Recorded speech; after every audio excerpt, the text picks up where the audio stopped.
welcome to Catch You Outdoors. I'm your host, Captain Rob Modies. This podcast is about living and playing in the Florida Keys. I cover my favorite sport, fishing, but also all the many things to see and do down here in the islands. Thank you so much for tuning in, and now it's time to kick back and relax with me in the Keys.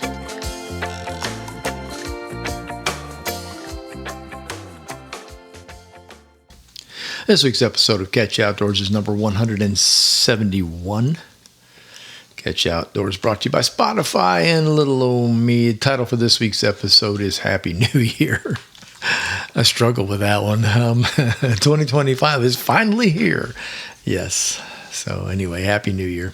And while many folks are glad to see 2024 in the rearview mirror, I really don't have too many issues with it overall.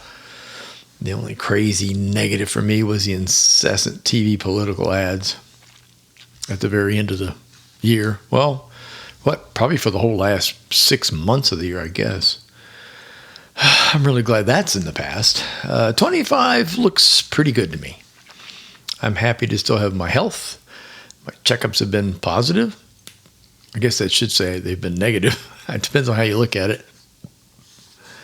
And I have a wonderful wife who loves living in the Keys with me. So what more can I say? Those of us that live down here in the Florida Keys affectionately call the week between Christmas and New Year Hell Week. It has to do with the enormous influx of not only snowbirds but tourists escaping the woes of the mainland and the cold of the mainland. I can't say that I blame them. Hey, I watch the news. And that may be one of my New Year's resolutions. Don't watch or watch very little of the news. That's not a bad idea, is it? And stay off social media, too. Except for where my friends are. Anyway, the past week is very busy for all of the boat folks, restaurants, bars, charter captains, and musicians. While they all love the money that they make, it's still a tough week. And it's more than a week, actually, because all this was in a weird thing. I don't know how about the rest of you, but Christmas fell on that Wednesday, and for me, that just really messed my brain up. I had a hard time dealing with the fact the next day was Thursday and Friday, and then the weekend. I don't know, it just seemed like it was like Wednesday seemed like Friday. Let me put it that way. So it just whacked me out. And then, of course, we dove into this whole week going up to New Year now, and that is also on Wednesday, so I can't wait to see what happens after that. But there's still a lot of people here that, I know a lot of people went home for Monday, but a lot of them didn't down here in the Keys. It was evident today when I went out in the boat. Yes, I got to fish today. I'll get to that. But it's hell for these people, and that's why they call it that. It's really crazy. My friend Billy, the guy that produces my music, Billy Davidson, his schedule was unbelievable. He will be playing every single night for like 10 days, and in some cases, he's doing 2 gigs in one day. I hope he's got really great calluses on the end of those fingers. Nothing's worse than playing guitar over and over again without building your calluses up. But, honestly, many people that visit the Keys are still on city time when they get here. They're in a rush. They come from a city where the rush is on, so they're in a rush when they get here. And that don't work here. It just does not. So island time's a bit slower. Sometimes it's a lot slower. Once you arrive, do us all a favor. Unpack and then just chill, okay? If you can go to the pool, go. If there's a nearby bar or restaurant you want to kind of hang out with and relax, listen to a little, just relax. We don't operate at that kind of speed, even when it's crazy here. And that becomes evident. And a lot of guests get upset by that. And it always surprises me. You just need to chill and relax a little. There, that's a little advice for you. Dial that clock back. Enjoy where you are. Please. All right, here's the funny part, the weather. The weather here was pretty awful this past week. So these people that came down that were looking to lay out by the pool and work on their tans were in for an eye-opening adventure. It really never was very sunny. We had quite a bit of overcast, very windy. We didn't have a lot of rain until Sunday. Sunday was brutal, which is I'm doing this on Monday afternoon. Sunday was brutal. Actually, Saturday it rained a good part of the day. Friday a little bit. So as we moved into this week, where all the guests are here, they had to deal with some pretty rotten weather, quite frankly. And I hate that for people that come down. I really do. I don't want to sound like ha or anything. That's not where I'm going with this. I find it awful. If you spent the money to get down here, hotels are not cheap here. Eating is not cheap. I mean, you're coming down to enjoy yourself on an island and get away from the snow, and you show up and there's a rainstorm for 3 days. That's not fun. So, but hopefully it'll be better. Today was beautiful. Monday was gorgeous. And after all, the Keys is an outdoor destination. When you get here, it's pretty much play outside, right? So if the weather's all whacked out, then that causes problems. And I'm sure that it's hard to have a chill factor if you've shown up with the kids. Let's say it's you and mom, or mom and you, depending on who paid for it, and a couple of kids. It's really awful if you're trapped in a hotel room. There's no doubt about it. So, but things have improved. Of course they have, because everybody's getting ready to go home. Oh, God, I hate it when it's... I remember one year, I can't tell you when it was. It was, I know it was about 4 years ago or so. Last year we had a horribly rainy winter. It rained almost all the time. And I got to thinking, man, there's these poor people here, and they're hanging out, and they're trying to enjoy themselves, and it rained almost every single day. And I know guys and gals have arranged for charter trips that they can't go on, or outings, kayaking stuff. Yeah. Oh, it's terrible. I can't even imagine. So guess what? Mostly sunny the rest of the week. Light breeze. I mean, no wind today. It was amazing after yesterday at 30 miles an hour. No chance of rain until next weekend at the earliest, and even that's kind of spotty from what the forecast. You never know, but it looks pretty good. Tides are still pretty good coming off the new moon. Early morning high and an afternoon low. Good for fishing the passes and any opening that water moves through in the late morning. What else do I got on my docket here? Oh, red tide report. None observed here in the Florida Keys. By the way, I mentioned this last week. I have a new video up on Vimeo or YouTube, both, whichever you want to visit. Search for Modys, Modys. It's much easier to find me by my last name because it's unique. So do it that way. And Vimeo is my preferred. It's the quality is unbelievable on Vimeo. Yes, Vimeo charges me to be on there, but I don't care. It's a lot prettier. It's just better. It's just the resolution is much, much better. And I'm a resolution music freak. So both video and music. And now there's nothing wrong with YouTube. I mean, YouTube, you can enhance things, but you just can't seem to get quite the quality out of it that Vimeo gives you. So check it. If you haven't been on Vimeo, check it out. They don't charge. You can go in there and watch people's videos on there. And those of you that like to do videos, you might want to take a look. They do charge for certain gigabyte loads. Once you get up to a certain area, they have an annual charge for space, basically, is what it is. And of course, most videos are huge anyway, so it doesn't take long to eat that up. But go check it out. So, drum roll. I got to go fishing this morning. Yes, Monday, the day after the wind blew 30 plus miles an hour, and it rained all day. Heck, it started raining on, let me get this right, Saturday afternoon into the night, all day Sunday yesterday. The wind blew, seriously, 30 to 35. It weakened every once in a while down into the 20s, but then would roar. I could not believe how hard it was blowing and blowing rain against the house. It was coming from the Atlantic side. So it's pretty wild. So today, I get up and I'm thinking, he said it's going to calm down overnight. I got up. I couldn't see much in the dark. And I'm like, you know what? There's definitely no wind. The weatherman was right. I got outside. It was still warmish. It was like 73, 74. Humidity was definitely up. You can smell that moisture in the air. But the wind had died to nothing. And I could tell by where the glow was, the first light, toward the east, you could tell there wasn't a cloud in the sky. I'm like, oh my Lord, he was right. So I immediately went into fishing mode. I started, tearing the cover off the boat and getting everything ready and loading the boat up, and managed to get out there by 7:30. And this was after the wind has blown for 3 straight days. I was psyched because I really didn't think I was going to get fishing in. And I like to at least include a fishing report on each of the podcasts. I try to do that if I can. And I tell you what, the weather around here, heck, over the past 6-7 months or so has been really, really difficult. We keep getting these ridiculous windy days. And Sunday was a monsoon. I already consoled myself to the possibility that I was not going to be fishing this week. And then, like I said, everything changed overnight. Low pressure system got stuck across the middle of Florida and reversed course, and that caused the warmer air to filter in from the South Atlantic. We had temps this morning, like I said, in the 70s with a high today of 82 so far. I'm recording this at, what time is it? It's about 3. Yeah, it's about 3 o'clock in the afternoon.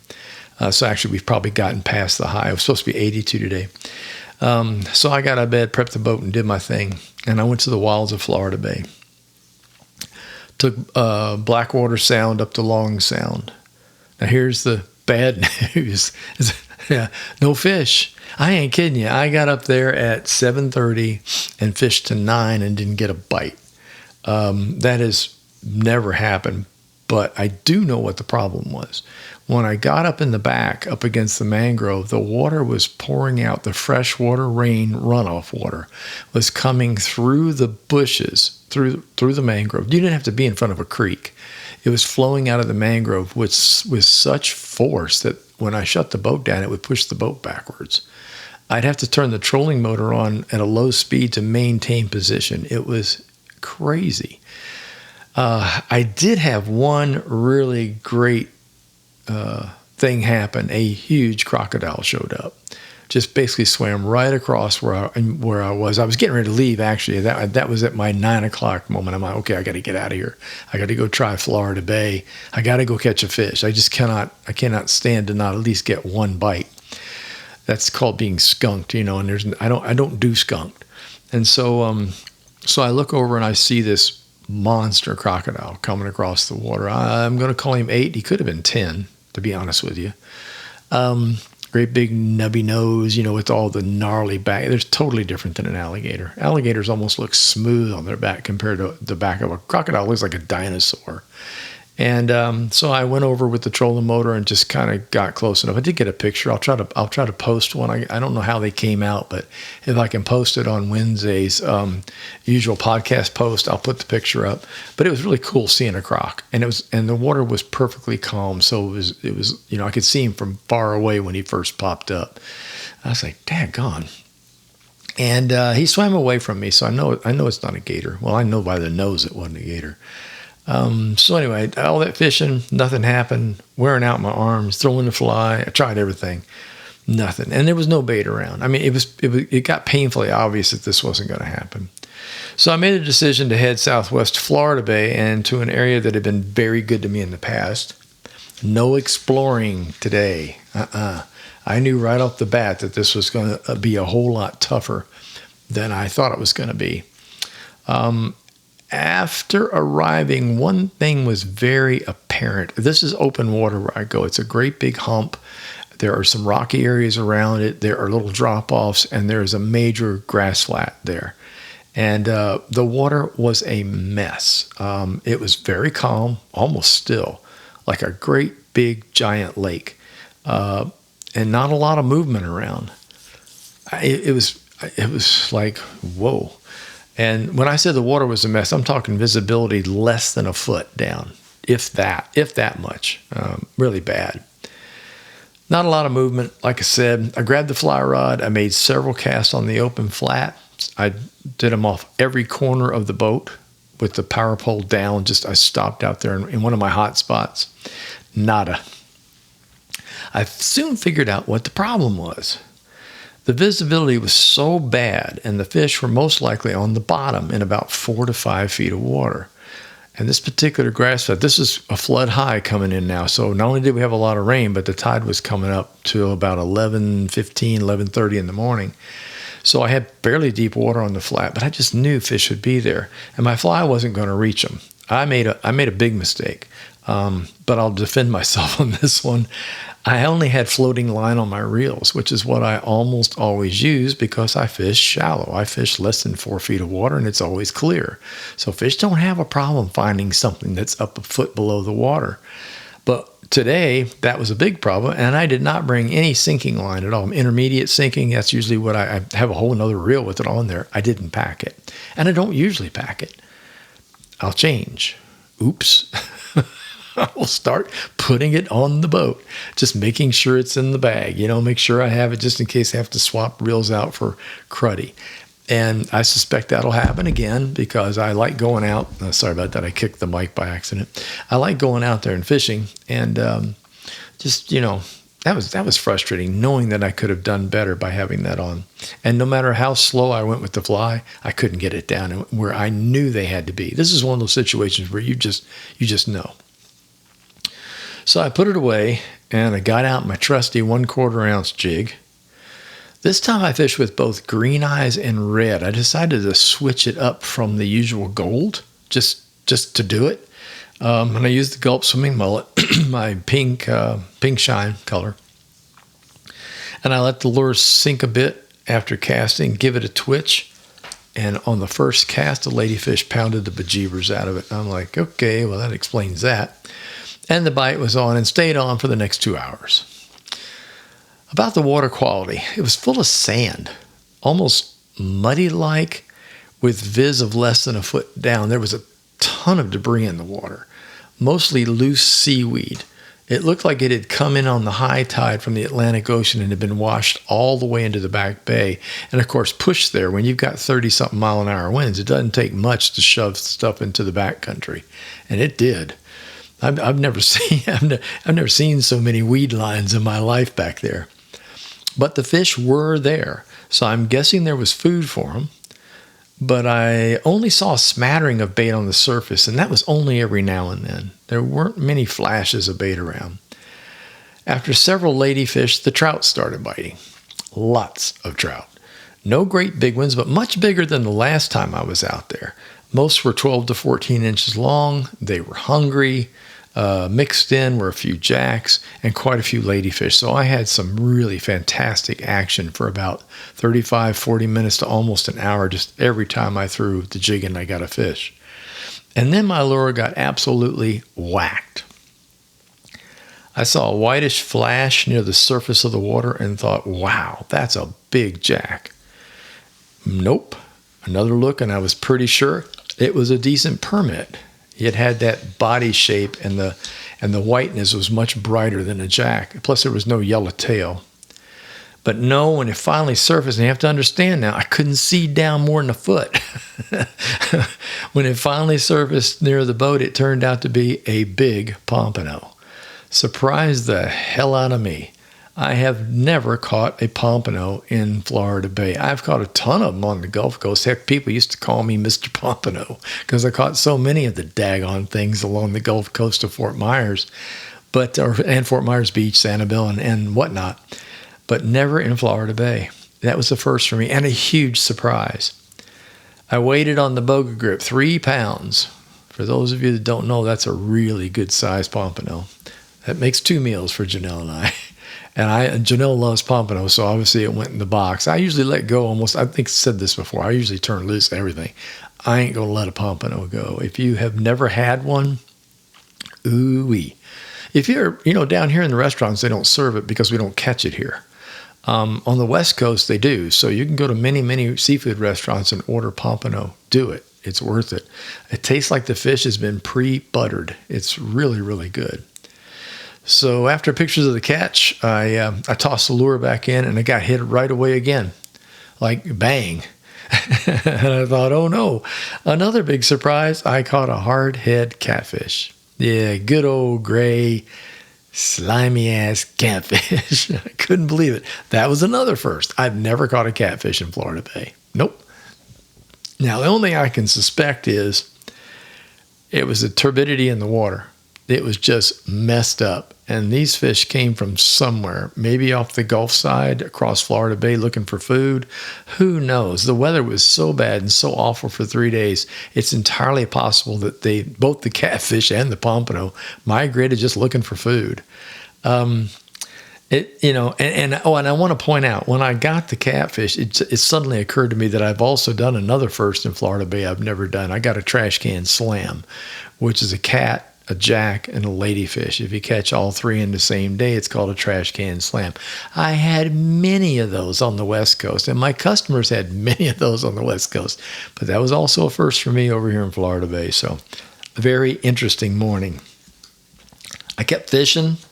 I caught lots of trout. I mean, lots of trout. Perhaps, I'm a fisherman, so I tend to brag, but I'm going to say it was 40 of them at least 40. Good grief. The next hour was like solid trout with a few ladies and a few little jacks mixed in, but it was almost all trout. And again, they were much better size. Last time I fished on that area, I got nothing but 8 inches, 9 inches, maybe 10 max. These were all in the 13, 14 inch range.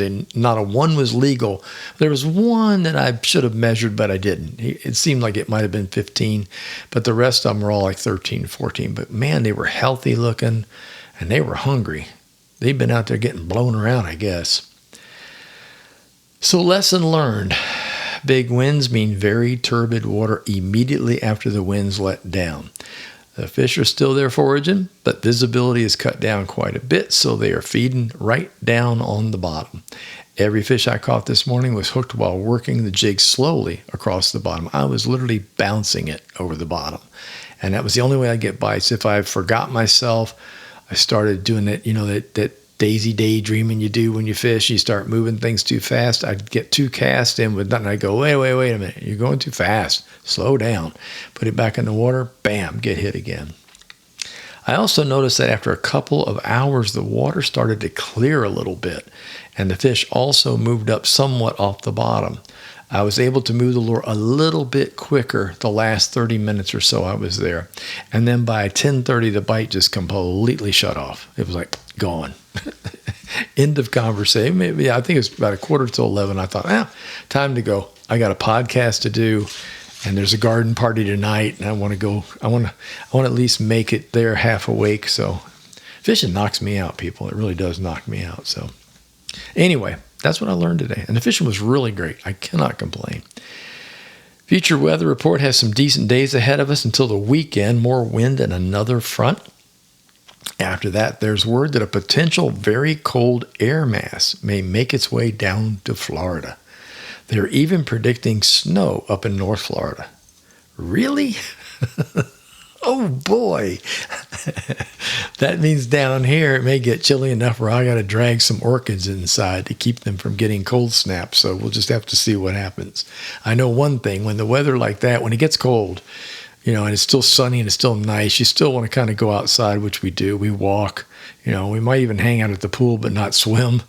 But it gives me time to write another song or two. And by the way, I wrote another song yesterday. I'm real pleased with. So it's going to be a while for any of these songs get produced. Billy has been so busy, and I'm not pestering him right now for studio time because I know it's a zoo. But we got some stuff cooking. We've got 2 songs in the studio right now that are almost complete. We're waiting on a musician to add a couple of parts to it, and then we have a 3rd song that we started on, and this will be the 4th. So, I love writing the songs. I really do. And but be patient. We'll get them out there eventually. Coming soon. I'm going to do 2 dining out podcasts starting next week. The first will cover the Upper Keys from Key Largo through Islamorada, and then part 2 will be from down below that, including Marathon, Big Pine, and Key West, of course. All points south, basically. I've been wanting to do this for quite a while, and I thought it'd be good to start the new year with eating. Right? Also, only the places that we have actually eaten at will be included. I made a list and I was stunned. We obviously love to dine out. So I made a great big list. Janelle even made a couple corrections on there. I missed a couple restaurants. I'm like, oh, dang, I miss Lazy Days. How can you miss Lazy Days? But anyway, so I will be going through each one, just a short synopsis. I don't want to make it boring. I'm going to go through each one. We ate there, what it was like. Great, good, bad, or indifferent. None of them were bad. I'll be honest with you. You're probably not going to hear a bad, but kind of let you know, kids, can they go? Adults, is it worth it or not? That kind of stuff. I mean, most of these places, we just try them. We just go by and want to go, oh, we haven't been in there. Let's try that. And I thought it was time to kind of get this out on the podcast. So there you go. So part 1 will be next week, and that's going to be the Upper Keys, Key Largo through Tavernier and Islamorada. And now guess what? It's time for useless information. And now, from the original book of useless information. You are a reject! You are useless! You can get a job down here cleaning toilets! Here's your host, Captain Rob Modies. Well, he swears up and down he's useless, but he might be all right eventually, but completely useless. With useless information. Okay, here we go. This is from the Bible section. Whatever. The Bible is the number 1 shoplifted book in America. Who knew? The Bible has been translated into Klingon. Those Star Trek fans, right? Okay, Klingon. I have no idea what that's about. Every minute, 47 Bibles are sold or distributed throughout the world. And lastly, according to Genesis 1, verses 20 to 22, the chicken came before the egg. And so there you go. And before I go, here are some final words. I promised last week to tell you a story, so I'm going to do that right now. This is about New Year's, 1999 to the year 2000, otherwise famously known as Y2K. I just have to tell this because it dropped into my brain last week, and I thought I'm going to throw this story out there because it's kind of funny and interesting. And anyway, simply put, at the time, 1999, I was a telecom officer for a big bank here in Florida. I worked out of Miami, and I took care of Miami, Fort Lauderdale, and the Palm Beaches, basically a big chunk of the East Coast. I did computers basically, and telephone, which was big back then. I don't guess as much as it used to be. The supposed computer glitch that might happen had to do with the internal date kept by computers. It seems that when the programmers did their thing, they just never thought about the fact that the last 2 digits of the year would go back to 00. And most computers didn't recognize the first 2 digits of the year. So in other words, 18 didn't mean anything. It was just the last 2 numbers in banking. So the year 2000 would look just like 1900 to a computer. A computer that added money and interest to big accounts. So in other words, investors in savings accounts could suddenly get 100 years of interest in one night. Pretty cool, huh? That's a problem.